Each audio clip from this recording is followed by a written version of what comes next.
बिस्मिल्लाहिर्रहमानिर्रहीम। अस्सलाम वालेकुम नाज़रीन, मेरा नाम सरवत वलीम है। खुदा करे जहाँ भी आप लोग रहें खुशबाश रहें, अल्लाह की अमान में रहें, बखैर वाफ़ियत आप लोग रहें। बुग़्ज़े इमरान में इंतहा कर दी है और ये इंतहा इतनी पहुँची कि जो बिकाऊ बयानियाँ बेच रहे थे इमरान खान साहब का नाम लेके, वो सारी रात जो है वो चादरों के अंदर मुंह दे के लेटे रहे हैं, मगर उन्हें नींद नहीं आई। बिकाऊ बयानिए की वो कहते हैं ना कि बुरे हालात कर देना। बिकाऊ बयानिए का जो हाल किया आवाम ने, पिट कर रह गया वो बयानिया, बिका ही नहीं है वो।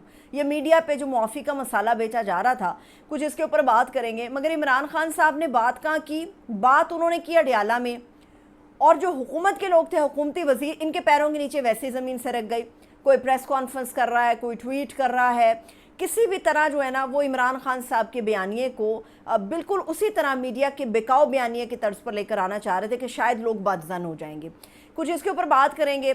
इसके अलावा आपको ये भी बताएंगे कि आज सुबह आगाज़ होते ही सबसे पहला जो काम हुकूमती सतह पे हुआ, वो इस मुल्क के मुअज़्ज़ज़ सदर ममलिकत साहब ने एक सियासी मौत के फ़ैसले के ऊपर दस्तखत कर दिए। अब सियासी मौत जो वाक़या होने जा रही है, इसका मैदान सजा हुआ है। घोड़े पहुंच गए हैं, घुड़सवार वहाँ पर पहुंच गए हैं, और हर एक की लड़ाई दो फरीकों से है।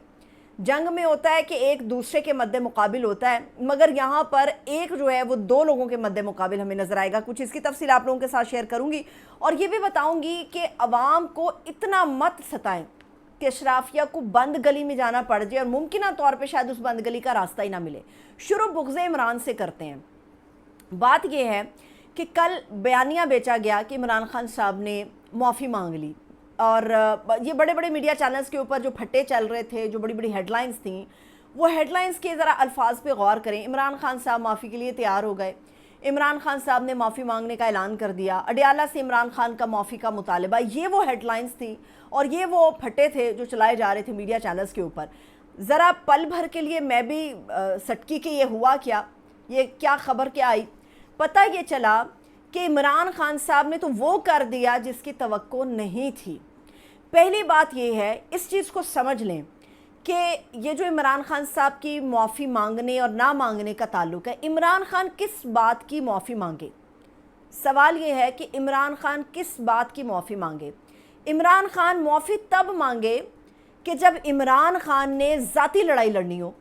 ये लड़ाई ज़ाती तो है ही नहीं, और ज़ाती लड़ाई के दरमियान होता है कि सुलह सफाई कर ली जाती है, सालसी करा दी जाती है, माफ़ीनामे पे दस्तखत हो जाते हैं। ये कोई ज़ाती लड़ाई नहीं है, ये इस मुल्क के 24-25 करोड़ अवाम की लड़ाई है।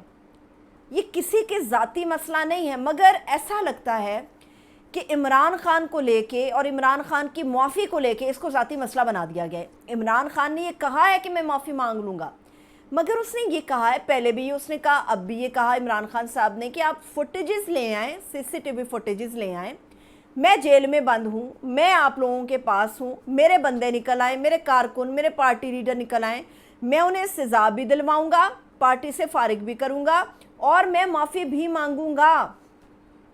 अब इससे बढ़ के और क्या होगा? जिन लोगों को इमरान खान साहब की माफ़ी से मतलब है, मुक़्तदरा भी कहती है कि खान साहब जो हैं वो माफ़ी मांगें, और कल से हुकूमती वज़ीर भी सटपटाए हैं, कोई प्रेस कॉन्फ्रेंस कर रहा है, कोई ट्वीट्स कर रहा है, और ये कह रहे हैं कि जी नहीं इमरान खान साहब जो है वो गैर मशरूत माफ़ी मांगे। वो तो तैयार है माफ़ी मांगने के लिए। आप भी तो सबूत देने को तैयार हो, आप भी तो तैयार हो कि आप लोगों के पास सबूत हैं। एक आदमी को साल भर, सवा साल हो गया, आप उसको साल भर हो गया, उसको जेल में आपने डाला हुआ है। क्या ये आइन और कानून के बरखिलाफ़ नहीं है? एक आदमी के लिए सबूत ही आपके पास नहीं है और नाहक वो जेल के अंदर बैठा सज़ाएं काट रहा है। क्या ये काफ़ी नहीं है? क्या फिर वो अपना ये मुतालबा करने में बिल्कुल जायज़ है, दुरुस्त है कि माफ़ी तो उनको मांगनी चाहिए जो मेरे साथ सलूक हुआ या कर रहे हैं, क्योंकि सबूत तो उनके पास नहीं है।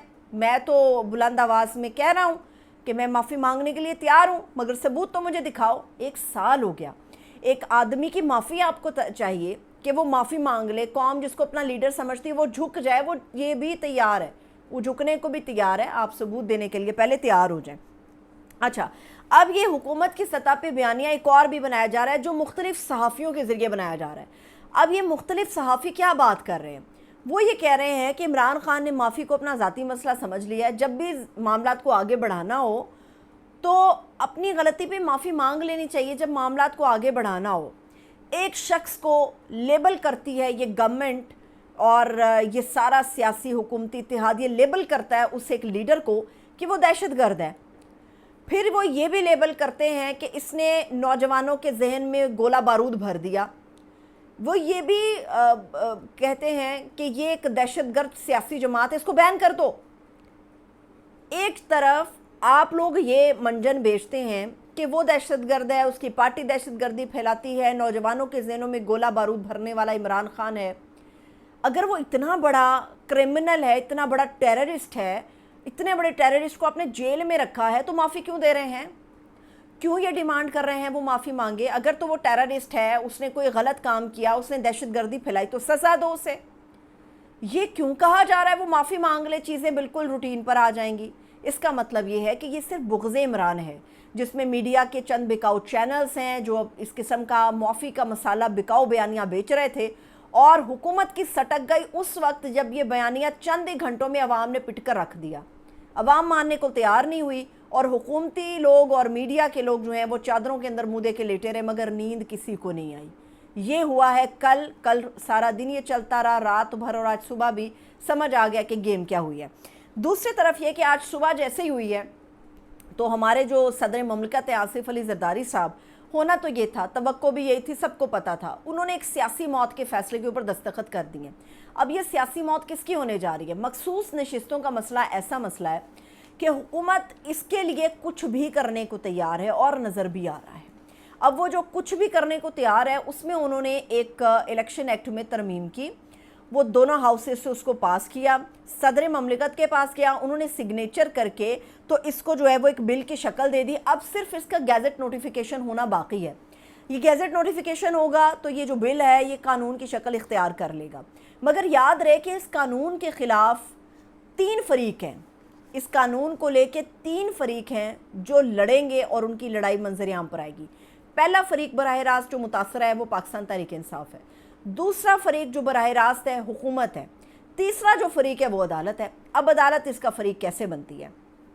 پی ٹی آئی اس معاملے کو لے کے سپریم کورٹ گئی ہے۔ سپریم کورٹ جانے کے بعد پی ٹی آئی کو ایک ہی محاذ پہ صرف حکومت کے خلاف لڑنا نہیں ہے، پی ٹی آئی حکومت کے خلاف بھی لڑے گی، اور وہاں پہ قاضی صاحب بھی بیٹھے ہوئے ہیں، مطمئن ان کو بھی کرنا پڑے گا، داؤ پیچ وہاں بھی کھیلنے پڑیں گے۔ اب اصل لڑائی ہے پاکستان تحریک انصاف کی، اور اصل لڑائی ہے ان کے قانون کے حوالے سے جو پی ٹی آئی لڑنے جا رہی ہے۔ اب آتی ہے باری دوسرے فریق یعنی کہ حکومت کی۔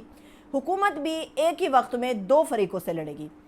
پہلا فریق براہ راست یہ ہے کہ وہ پی ٹی آئی ہے اور حکومت کو اپنا ڈیفینس کرنا ہے اس قانون کو لے کے، ایک تو وہ محاذ ہے حکومت کے لیے۔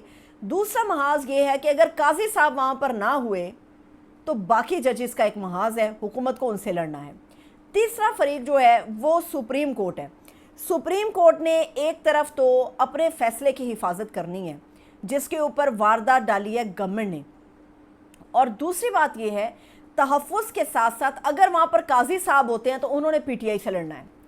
3 فریق ہیں اور تینوں کا ایک ہی وقت میں 2 لوگوں کے ساتھ آپس میں مقابلہ ہوگا، اور یہ جو میں کہہ رہی ہوں کہ اصل جنگ سپریم کورٹ میں ہوگی، یہ سپریم کورٹ میں ہوگی، کیونکہ قانون بنانا پارلیمنٹ کا اختیار ہے اور اس نے وہ اختیار استعمال کرتے ہوئے اپنے مفاد کے لیے قانون بنا لیا۔ اب اس کی تشریح کی ذمہ داری براہ راست سپریم کورٹ آف پاکستان کے اوپر ہے۔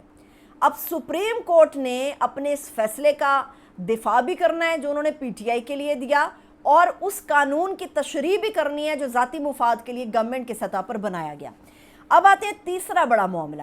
14 اگست ہے، چند دن باقی رہ گئے ہیں، آج 8 تاریخ ہو گئی ہے، اور ان چند دنوں میں 14 اگست کے حوالے سے میں چونکہ اسلام آباد شہر میں ہوں، لاہور شہر میں بھی بہت سارے لوگ جن کی فوٹیجز ہیں، چیزیں ہیں ہمارے سامنے۔ آپ صرف ان 2 بڑے شہروں کو لے لیں، وفاقی دارالحکومت کو لے لیں اور پنجاب کے دل لاہور کو لے لیں۔ 14 اگست کے آپ کو جھنڈیاں نظر آ رہی ہیں، بیجز نظر آ رہے ہیں، جھنڈے نظر آ رہے ہیں، باجے نظر آ رہے ہیں۔ ان سارے سامانوں میں ایک چیز منفرد ہے، وہ منفرد چیز یہ ہے کہ ایک ایسی سیاسی جماعت جس کو آزادی کا جشن منانے کے لیے کیک کاٹنے کے لیے بھی کورٹ میں جانا پڑ رہا ہے کہ ہمیں انتظامیہ اجازت نہیں دے رہی کہ ہم اپنی آزادی کا جشن منانے کے لیے کیک کاٹ دیں۔ اب اس کیک کاٹے کے جو پارٹی، جو سیاسی جماعت عدالت میں جا رہی ہے، اس جماعت کے جھنڈے آپ کو قومی پرچم کے ساتھ نظر آ رہے ہیں۔ उस जमात के बाजे आपको नज़र आ रहे हैं, उस जमात के बैनर्स आपको नज़र आ रहे हैं, उस जमात की टोपियाँ, बैजेस, क्या कुछ है जो 14 अगस्त के हवाले से उस जमात का नज़र नहीं आ रहा। ये बात है पाकिस्तान तहरीक इंसाफ की, एक ऐसी जमात जिसको आप दहशतगर्द कहते हैं, एक ऐसी जमात जिसका लीडर साल भर से जेल में पड़ा है, एक ऐसी जमात जिसका मैंडेट चुराया गया, जिसको दीवार में चुनवाने के लिए हर काम हर हरबा आजमाया गया। 14 अगस्त में किसी सियासी पार्टी का आपको झंडा, बैजेस, बैनर, बाजे, टोपियाँ कुछ नज़र नहीं आएगा। शर्ट से लेके कौमी परचम तक आपको पार्टी परचम पाकिस्तान तहरीक इंसाफ का नज़र आएगा। वो जो हमें बयानिया बेचा जा रहा था, हमने बड़ा उसको संजीदा ले लिया था कि मरियम बीबी ने आते ही जो कहा था कि देखिए ये मग है, ये भी नवाज शरीफ के नाम का, ये पेन है नवाज शरीफ के नाम का, ये डायरी नवाज शरीफ के नाम की निकलेगी। 14 अगस्त पे तो सारा कुछ ही बढ़ गया, कुछ भी नहीं निकला। एक 14 अगस्त होती ना, आपने अपना प्रोफाइल शो करना होता है। ये है आवाम की मोहब्बत। आप जिस पार्टी को आज़ादी के लिए केक काटने की इजाज़त नहीं दे रहे, लोग उसका जश्न मनाने के लिए कौमी परचम के साथ पीटीआई का परचम लेकर निकलेंगे, तो मौजूदा हुकूमत की, चाहे वो पंजाब हुकूमत हो, चाहे वो विफाक की हुकूमत हो, क्या इज़्ज़त आपकी बाकी रह जाएगी। मुझे इजाज़त दीजिए, अपना ख्याल रखिए, खुदा हाफ़िज़।